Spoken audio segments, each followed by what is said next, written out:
Welcome back to the Yay for Business podcast. It's me, Courtney Shaw, and for this episode, I want the attention of all service providers.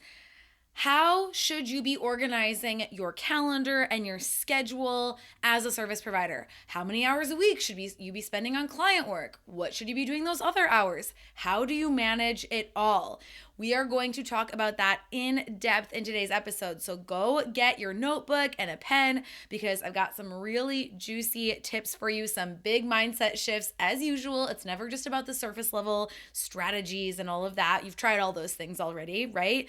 We want to make sure we're getting to the heart of it. So keep on listening. Okay, so like I said, this episode is for my service providers out there, whether you're new to offering services, whether it's what you've been doing it for decades, whether you're booked out, you're not booked out. Either way, it doesn't matter. I want you listening to this because I'm noticing some trends in my clients, in people I'm talking to, and I want to make sure that we address some of these things right now because some of you are, out of the goodness of your heart and out of your desire to serve, are doing things in your schedule that are going to cause detrimental effects to your health and your business. I know that sounds like doomsday, but it is a little bit. I'd rather tell you about this now and prevent you from going down to, burned out town than you get there and you realize, hey, oops, I have no energy for this anymore, and I'm feeling resentful of my business. By the way, if you feel like that right now, all the more reason for you to listen to this episode. So before we dive in, I've got my little BWDI, before we dive in note, I have a really massive announcement. Like the biggest thing we've ever done publicly, and you are hearing it here first, okay? So this episode should be coming out on November 11th, Veterans Day. And on this Friday the 13th of November, we are releasing tickets for our first ever virtual conference. Okay, so our virtual conference is called From Service Provider to Course Creator, and tickets are going on sale on Friday, and I cannot wait. I'm so excited. This has been so much work. My team and I have been working on this for months. Like I said, it's the biggest thing we've ever done. The speaker lineup is amazing. The content is going to be super focused. You guys know me, no fluff.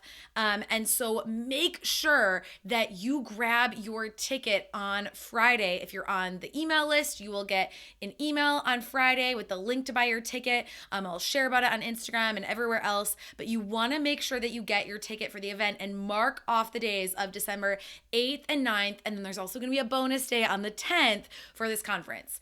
And I wasn't sure I was going to say all this right on the podcast episode, but I always get excited and I want to, overshare. You won't believe the price of the tickets. This is a 2/3 day conference with the bonus day, and you can get a ticket for just $25.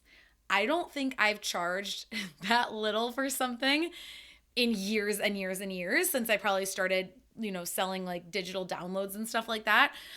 So you'll never see me charge that price probably ever again, and certainly not for something this massive. So I am so excited about this. And again, details will be released on Friday, but just make sure, mark your calendar, get your ticket, tell your friends about it. We're super, super stoked. Okay, the reason I wanted to share that with you guys today, not just because tickets are going on sale on Friday, but also because it's really relevant to what we're going to be talking about today with service providers. And like I told you guys already, this topic of, how do service providers manage their schedules and organize their schedules? This has been a huge topic in my high touch group coaching program, Yay for 100K. So I've noticed that our clients have been bringing this up a lot.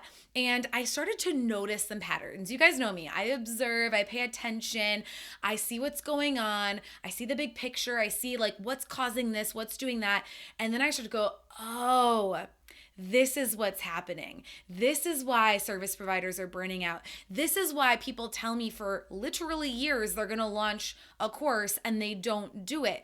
What's going on there, right? And so that's what I want to address today is you getting control over your schedule again so that you can finally have the freedom that is the reason you started your business in the first place.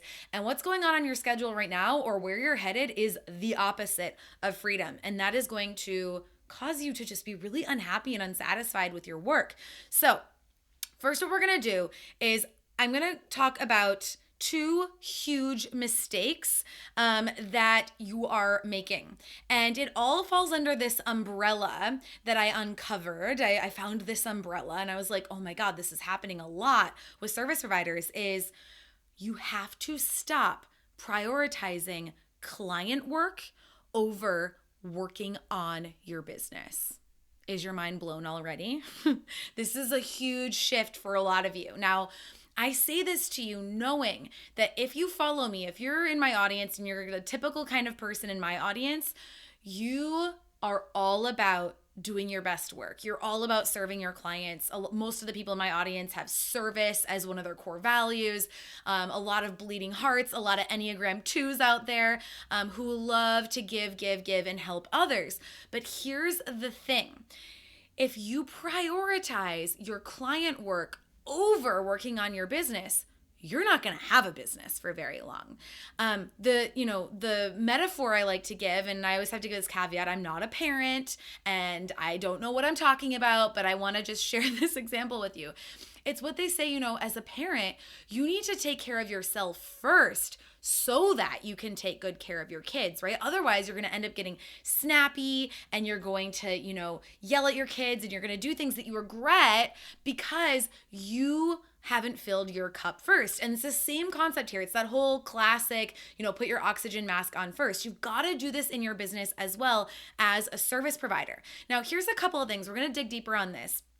Here's a couple of ways this might be showing up that I've seen from my clients. So I'm giving you guys a little bit of window into what's going on with our high-end clients in Yay for 100K. So number one, I noticed this mindset of client work is billable hours or client work is where the money is. So that's where we I need to do the client work because that's when I'm actually getting paid to do the work. And when I work on my business, I'm not getting paid for that. This blows my mind because it's actually the complete opposite.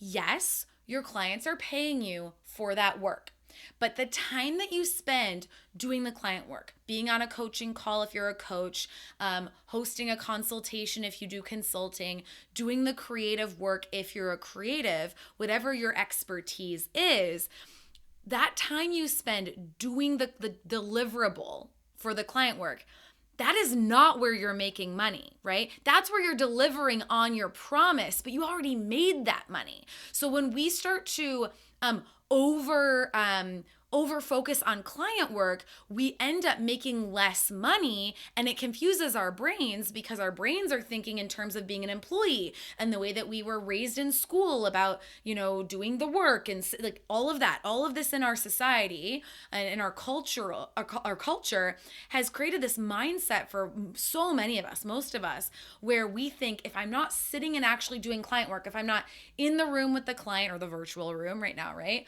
Or I'm not doing the design work or I'm not, whatever it is, then I'm not making money. But the truth is you already made that money. Even if the client hasn't paid you all the money yet, you still have to think of it as you already made that money. And this is also why, this is something I want you to consider. I want you to consider having your clients pay in full before you start working. Because if you are having people pay upon delivery, it's going to be really hard for you to get out of that mindset of being an employee. It keeps that mindset happening. So I'm all about the pay in advance service. It's not a requirement. It's not like a hill I'm going to die on or anything like that, but it is something I do think in most cases is better than these sort of half and half, half of the payment in the beginning, half at the end kind of things. I think you need to charge up front. No work happens until you've made your money because a business does it that way. Okay. So that's just this is a huge mindset shift. The money is not being made while you do the client work. The money is being made when you work on your business, when you work on growing your business, marketing, sales.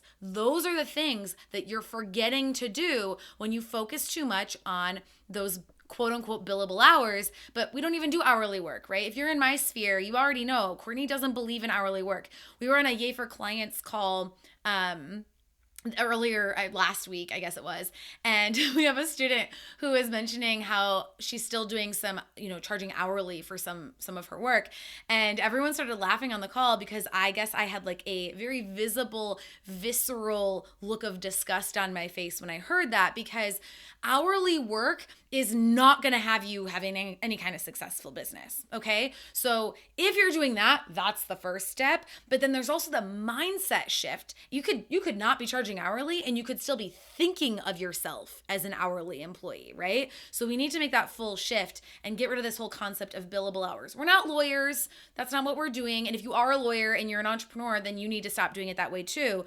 We're not doing things that way anymore. Okay, so the second piece of this mistake of prioritizing your client work above working on your business is I also notice a lot of service providers thinking, oh, to be booked out means 40 hours a week of client work, right? Because if I'm quote unquote booked out, that means all of my time is booked doing client work. I actually almost want to pass out thinking about that. That's crazy to me. Like, that's impossible. So not only is it not booking yourself out of 40 hours a week of client work. And I wish I've never talked about this concept before. And I wish I had, because it just never occurred to me that there's a lot of you guys out there who don't think you're booked out unless literally every hour you're spending working is on client work. But like I just said, then you wouldn't be making any money because you're not an employee. That's not what you do in a business. You don't spend all of your time working on client work. Not only is it not all of your time, I don't even think it should be half of your time. In fact, I'm going to challenge you to only, if you work 5 days a week, right, Monday through Friday, only 2 of those days, like full days, are given to client work. And I would actually challenge it to be less than that. I'm just going to tell you, when I did my signature service, Sales Page CPR, which I was booking out and I was systematizing and I was building into this machine, I don't think I spent more than a day and a half a week on actually doing client work. Now, it was spread out a little bit because of the way I organized my week. And here's just an example, a little preview of what we're talking about in this episode. I would, check on the client's copy on Monday. I would have a follow-up call with them on Tuesday. I would kind of look over the copy on Wednesday. I would, work on the copy on Thursday, and I would deliver it on Friday. In that case, all those things were only taking a couple hours. Thursday was the most amount of work, and that might have been 3 hours of my day. So not even half of my work day was my actually doing the client work. It's not about how many hours you spend on something. It is about the value that the client receives. And this is where we've got to continually dismantle this concept of dollars per hour that everyone has been indoctrinated in. It's so harmful to our business growth because you keep thinking about how many hours you're spending on something. I couldn't care less about how many hours you're spending on your client work. What I care about is the quality of the work at the end. And I know I'm a really fast worker when I get in the zone. I don't need to spend all day on a sales page to make it amazing. I only need to spend 2, maybe 3 hours on it, depending on the amount, right? So I want you to remove that and start focusing on quality, because the other piece here is that you also think that you're the one who needs to be doing all the client work. And we're going to get at that a little bit more. But I want to reiterate this point. I want you to write this down. I want you to quote me on it. I want you to share this on Instagram. I want this to get into your skull. Client work should take less than half of your available work hours. Half is pushing it. Like, I think half is too much. But definitely not more than that. Okay. And if you have a full-time job and you only have, let's say, 10 hours a week to work on your business, that means only 5 of those hours or less can go to actually actively doing client work. The other 5 need to be working on your business. So that brings me to the questions you're probably asking yourself or asking me right now. Like, Courtney, okay, I got it, but I have a couple of questions. Number 1, What if my client work takes more time? What if I have more clients than I can do that? Like it is more than 20 hours a week of client work. Well, that just means you've gotten yourself into this situation because of this belief that you needed to book out your week, which is totally fine. By the way, a lot of people do this. I didn't, not because I'm amazing or anything, just because I couldn't bear the thought of that. Like it sounded so terrible to me to work on client work that much. So I just didn't do it more out of like an aversion to it than any kind of like strategy decision. But if you got there, it's probably because you're a really effing hard worker. Like you are a hard worker. But here's the thing, hard workers do not necessarily have the most successful businesses. So while I want to admire that quality, I also want you to see the dark side of that quality, that it's causing you to not necessarily work smartly because you're getting your kicks out of like, oh, but I'm working so hard and I have all these client hours. So what if my client work is taking more time? Well, let's answer that question. So this means you most definitely need to raise your prices because it sounds like you have too much work, which means you're not charging enough for the work. My rule of thumb, I'm not going to get in a whole pricing discussion right now. I do that in my paid programs. We can talk about your pricing. We can dive into that. But here's what I want you to know about how I view pricing. If most of the people who come to you say yes, your prices are too low. You should be trying to be too expensive for most people. Okay, now we work up to that. We got to build momentum for that. But if you're booked out, you got to raise your prices. Like end of story, no discussion. Okay, so most definitely you need to raise your prices. In your mind, you need to stop. We need to dismantle this identity that you have of being a one woman or one man show. You're building a business. And so we need to separate you from the business. You are you are the business. This is so problematic. It's so limiting for you and for your clients and for the impact that you can have with your business and for your financial freedom and all of that. So we need to stop acting like we're a one-person show and start building actual freedom. This means, though, you cannot get your validation out of, oh my God, I'm so busy and I have so much client work. Your validation can't come from that. Because if your validation comes from that, you're never going to get out of that. So you've got to take off that busyness cape because it's not getting you any prizes. All right. It's actually stealing the prizes from you. So if you want to build real freedom, that's what we've got to do. Your business needs to be bigger than you. It needs to be separate from you. You need to start seeing it as an entity that exists outside of yourself. Okay, so again, the question was, what if my client work is taking more time? Well, I'm going to talk to you towards the end of this episode about what I suggest doing with your actual weekly schedule. But when we do set that weekly schedule, let's say there's 2 days a week that you do client work. Once those are booked, that's it. You can't book those anymore. You got to book people farther out. And people want to be booked farther out. And your need to book everyone right then because you feel like they're not going to say yes to working with you if they have to be booked out 2 or 3 months is coming from an absolute lack mentality. And it's just not true. In fact, the best clients are going to see you being booked out and go, oh, this person is legit. If I went to a service provider right now that I was looking for a specialty and they weren't booked out, that would be a huge red flag for me. If they were trying to book me like next week, I'd be like, whoa, you're too eager. What's going on? So I know that I want someone who's actually like, hey, we can start next month. Or, hey, I'm getting booked, but I can start you in 2 months. That's totally fine. And that's where you want to get to. You want to know what's coming down the pipeline in 2 months. You don't want to have to constantly be in this race to book clients every month that you've been on. It's going to kill you. So to put it lightly. So we've got to create a container for how much time you actually have for client work based on you being a human who lives on planet Earth and needs to sleep, needs to rest, needs to have, family and friends and activities and things like that. And that the amount of time and energy you actually had to put towards work is limited. We have to face that fact because a lot of you are living in la la land about how much you can take on in a week. And it's detrimental to your clients, first and foremost. So that was the first question that pops up. The other question you might have is, okay, great. So I will reduce my client time to 2 days a week, 2.5 days a week max. what do I do with the rest of the time? What should I be focusing on? What is the smart thing for me as the CEO of my business to be doing with that time?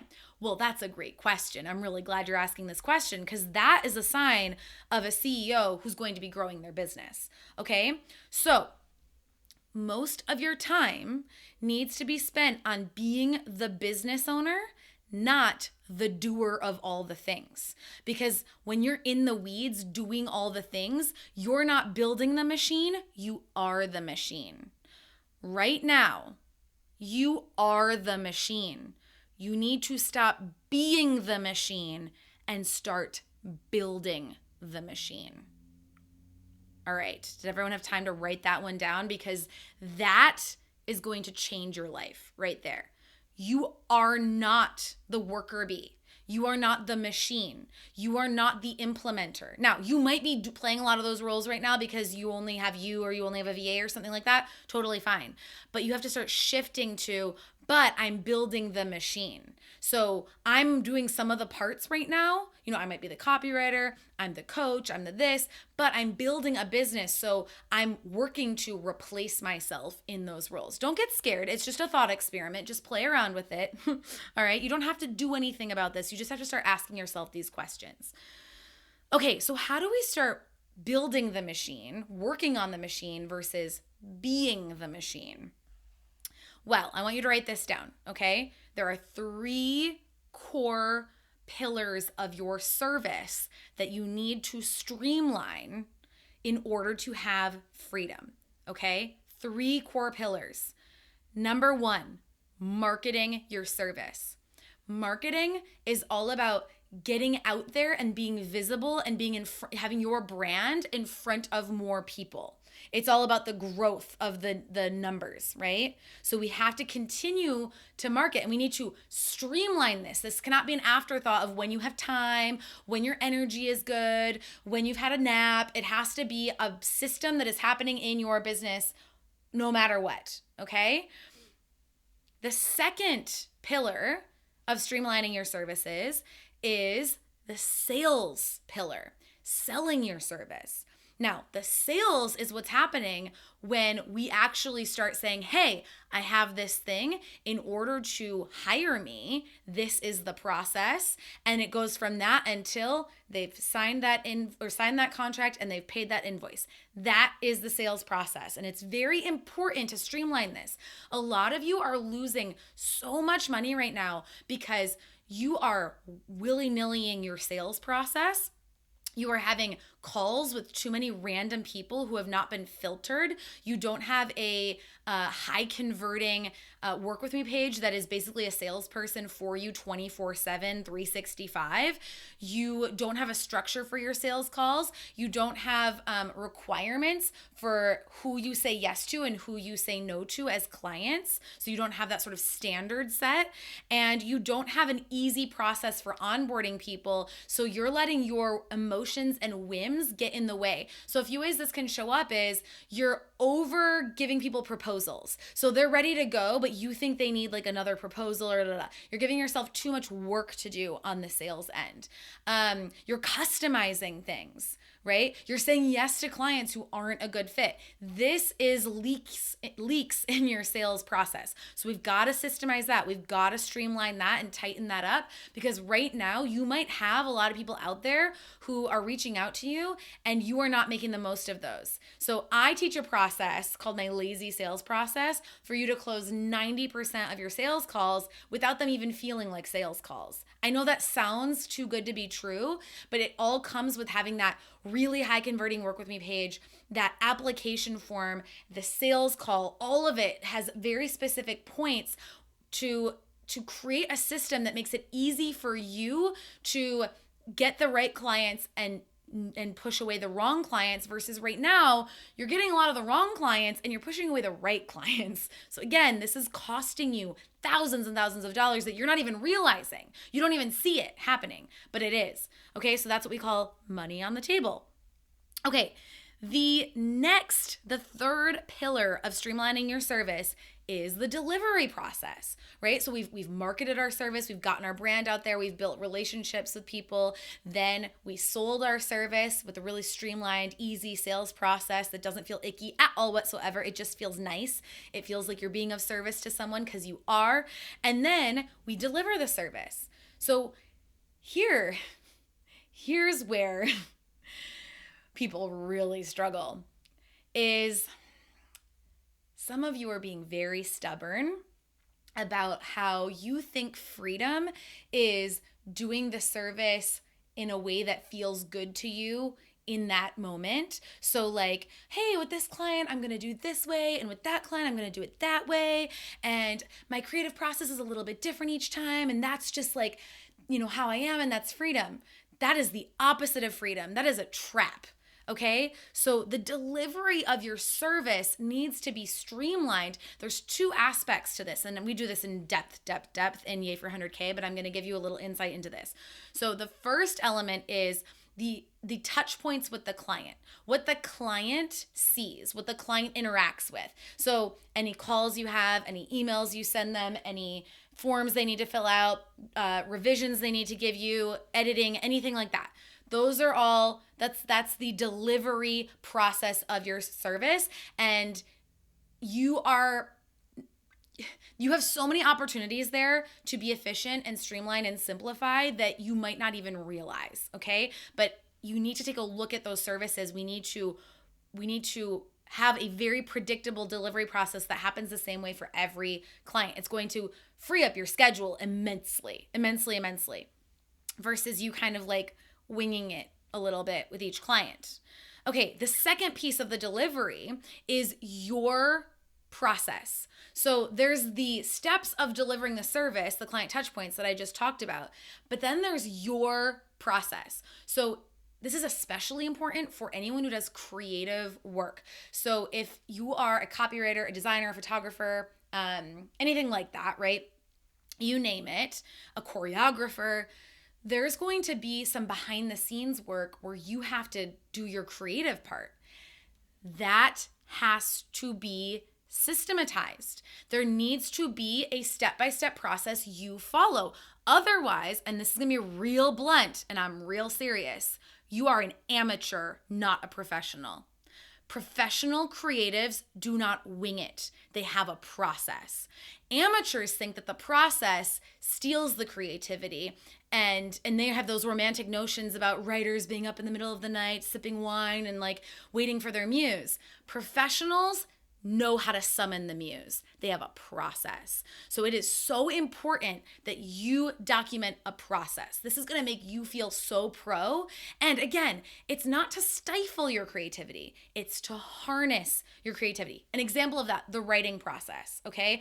I shared with you a little bit ago how I would do my sales page CPR client work. So that's an example of my process. But then there's that day, Thursday, when I would actually do the writing. Well, then I broke that process down even more, right? Each one of those days, by the way, Monday, Tuesday, Wednesday, Thursday, Friday, there was a step-by-step checklist of what I needed to do that part of the service. So what do I need to look at on Monday to look at the sales page and make sure it's ready for me? What do I need to do on Tuesday? What questions do I ask on the client call? Do I have a client form on the call that I fill out that is the same for every client that is my notes for the call with the questions that I need to ask? On when I'm looking over the sales page, what's my process for taking notes? How do I take notes? On Thursday, when I actually do the copywriting, what is my copywriting process? And I break that down, right? So the writing process often goes in terms of like free write, outline, draft, revise, edit, publish, right? So I break down that process. And that's what makes me a professional and not an amateur who's just opening up a blank doc and starting to write. Okay, that's how I get predictable results for my clients. All right, so I get so passionate about this stuff, as you can tell. When you streamline these three pillars, marketing, sales, and delivery, that's where freedom is. That's where it is. You've been looking for it this whole time.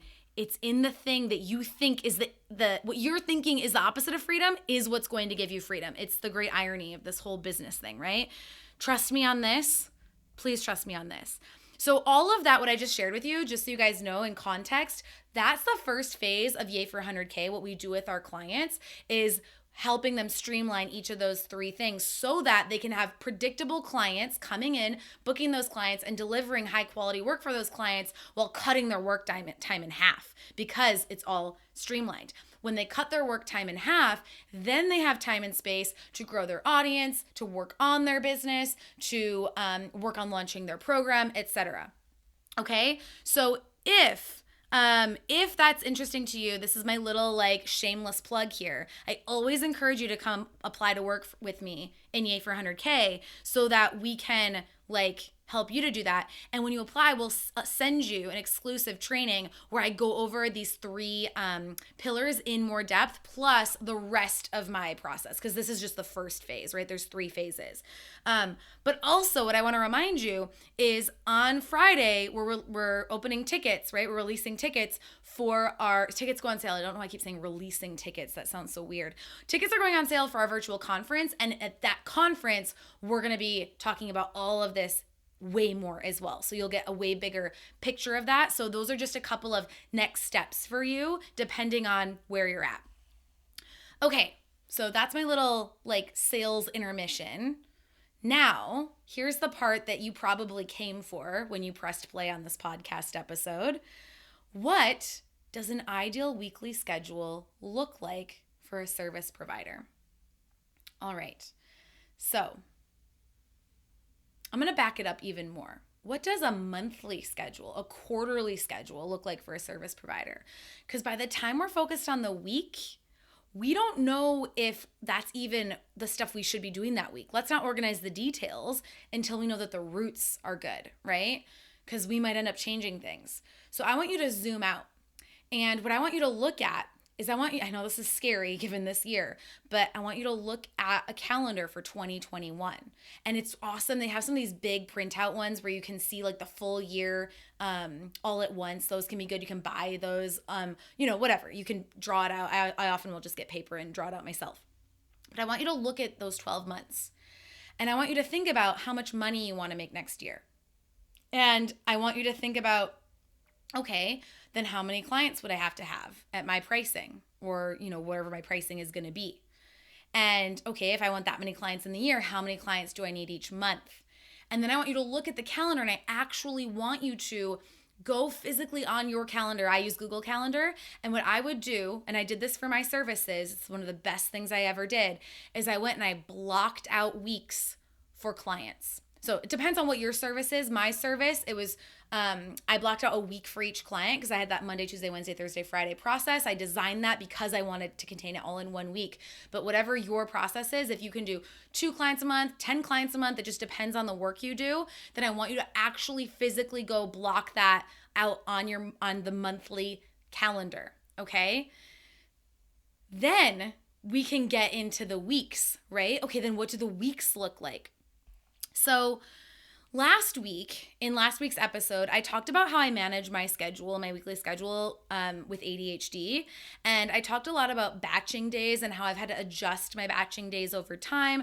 I highly recommend listening to that for more on that. I don't want to get super redundant here because that's exactly what I recommend, whether you have ADHD or not. Just ADHDers, it's even more important, but really I want everyone to do this.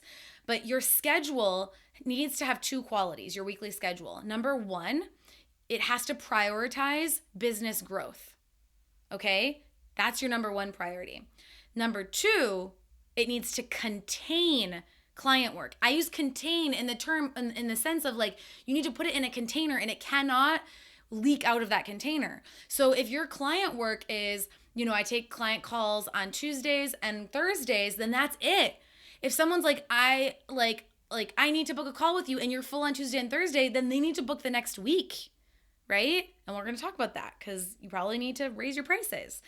So it needs to have a priority on business growth and it needs to put a frame around your client work so that doesn't leak out into the rest of your week.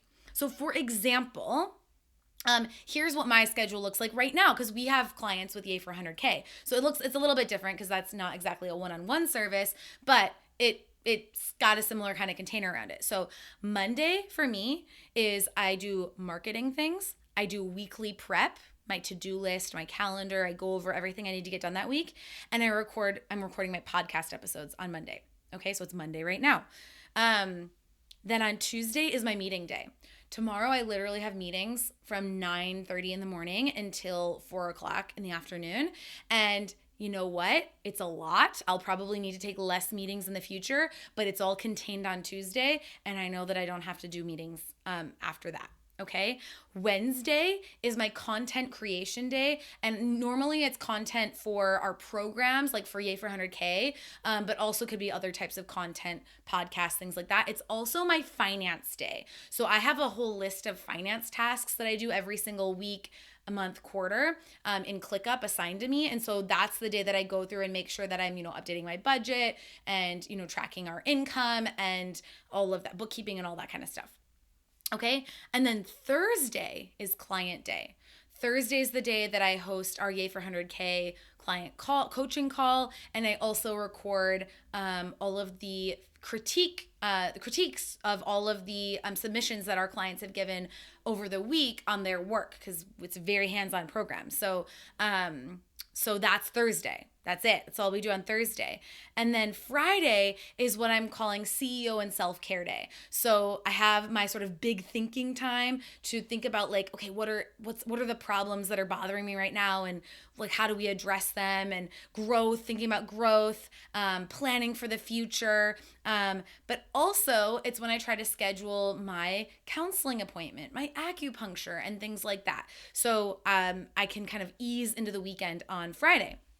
So my question to you, for you to build your own weekly schedule, right, in these containers, we want to batch, we want to put things into containers, is what are all of the things that you're even doing? Because your schedule is probably not going to look just like mine. There might be things that are similar, but there's going to be things that are different. You have a different business than me. You're a different person than me. So you need to take a look at what are all the things you even have on your plate now.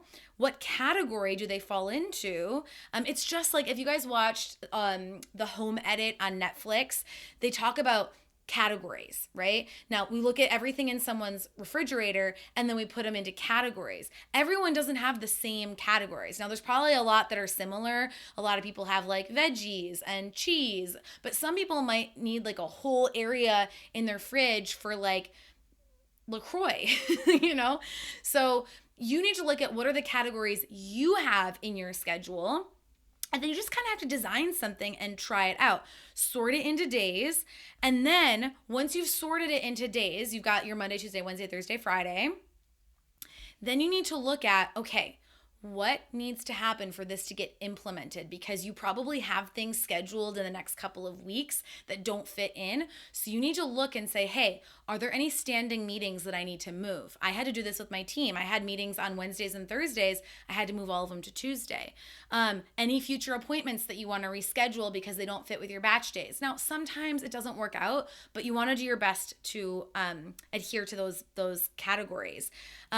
Make sure you change your availability on your calendar scheduler, like Calendly or whatever it is, so that people can only book calls with you on the days that you've decided they can book calls. And guys, you really should only have 2 days a week available for calls max. There's really no reason to ever go beyond that. It's a huge red flag if you are. I've done that. I did it recently and it was a huge red flag. There's really just no reason for that. You need time to work on your business and do other things. You're one person.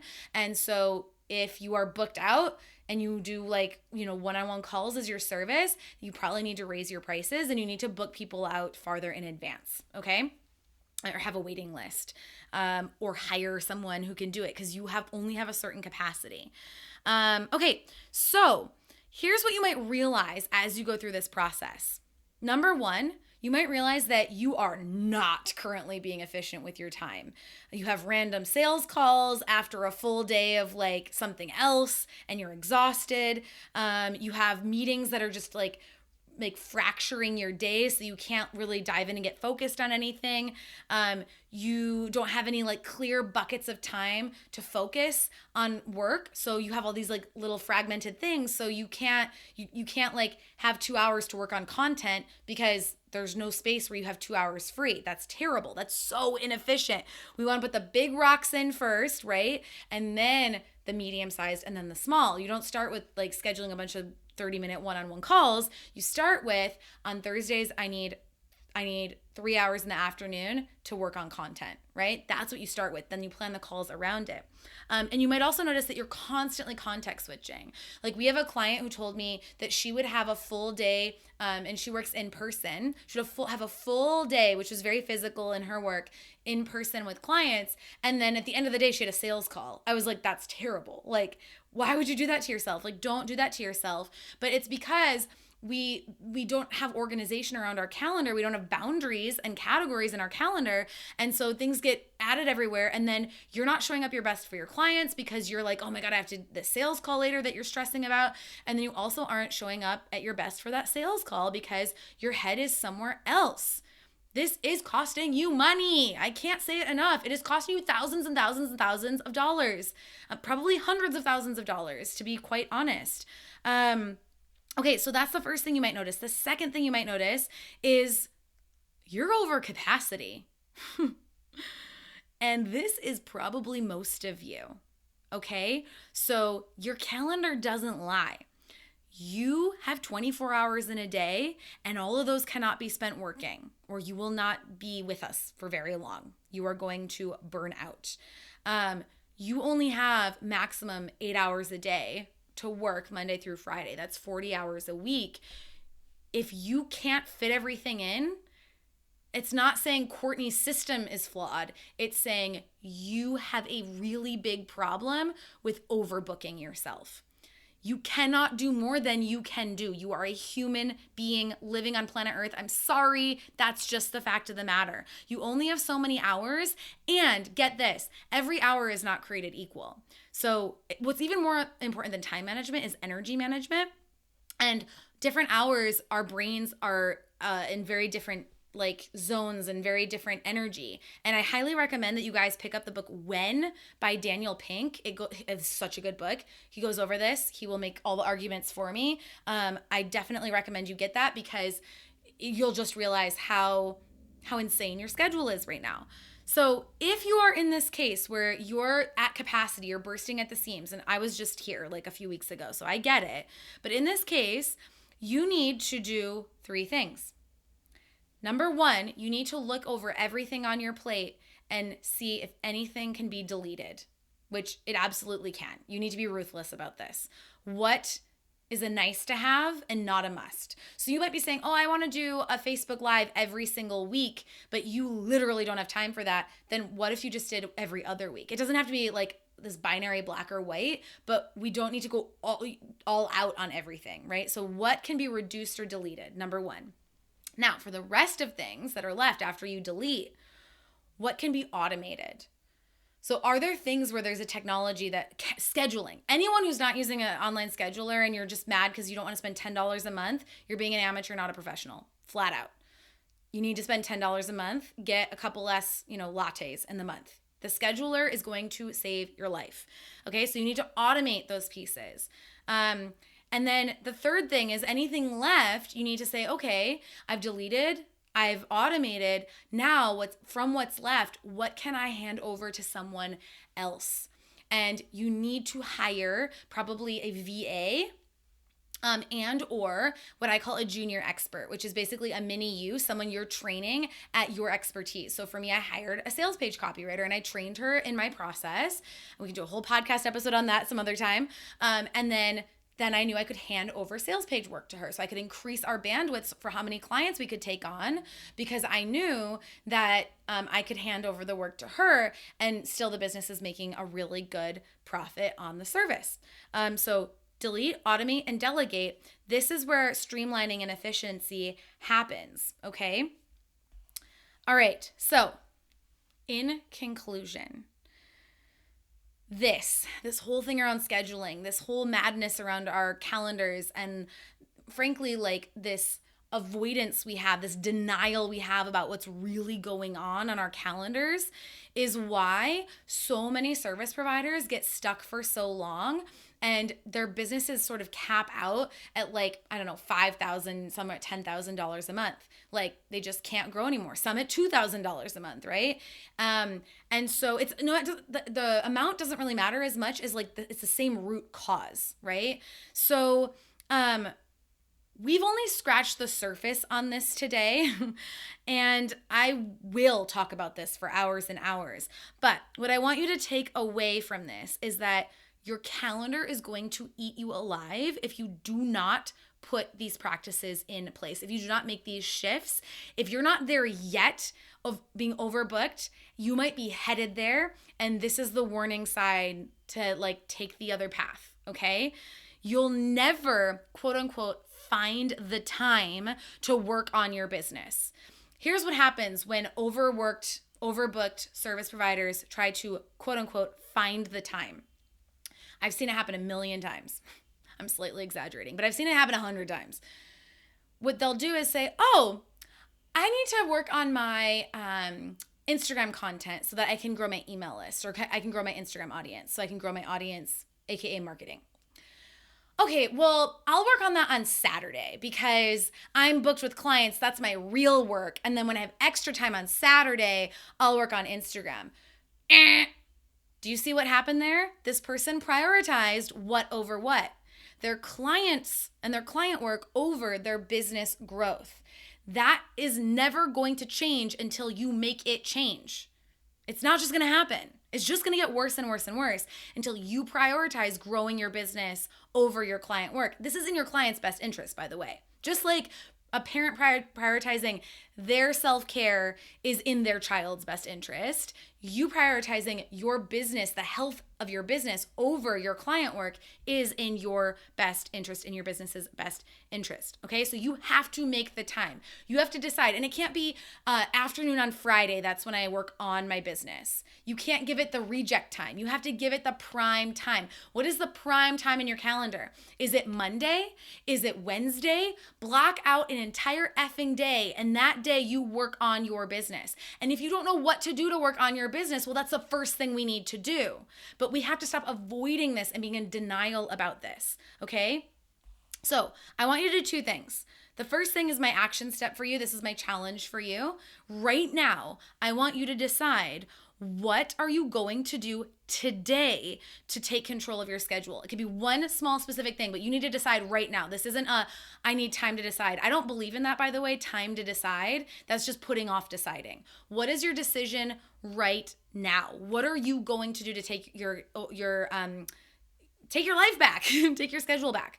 And I would love for you to share and tag me on like Instagram or Facebook or wherever, but at least write it down and do it, okay? Sharing it is even better. It'll help with that public accountability, but definitely at least make that decision, write it down and do it. Okay? And then the second thing is, if you listened this far, I know for sure that you need to be attending our virtual conference December 8th and 9th, bonus day on the 10th, which you'll learn more about later. So please make sure to buy a ticket on Friday. This is your time to work on your business in December. That is something you can do for a very low cost to invest that small amount of money, but a good amount of time in thinking about your business, not being in the weeds and the details of your client work. Okay? And of course, shameless plug, if you already know that you're ready to get out of this and you want to launch a program, and you want to streamline your services and get out of this trap and turn them into that signature program, then I would love for you to come on over to CourtneyShaw.com/apply and apply for Yay for 100K, because that's really where you need to be. That's where we can do this work with you. And we'll send you that private training, that it's exclusive training only for our accepted applicants, so that you can see the full process and get all of the details on how to add $100,000 of revenue to your business in the next 12 months, because that is my goal for you. I want to crack your revenue ceiling wide open, blow your own mind. And you know what? If you can't do that right now and the conference is the best starting point, please don't miss out on that. I don't know if we're going to be definitely won't be doing the same exact one again, but it's really where I want you to be. We're creating all these resources for you. So take that time, get a hold of your schedule. Let me know on Instagram, what is that action you're going to take to, take the reins back over your life. Stop being a victim to your calendar that you created, right? Everything that's on your plate is there because you said yes to it. And I will chat with you guys in next week's episode.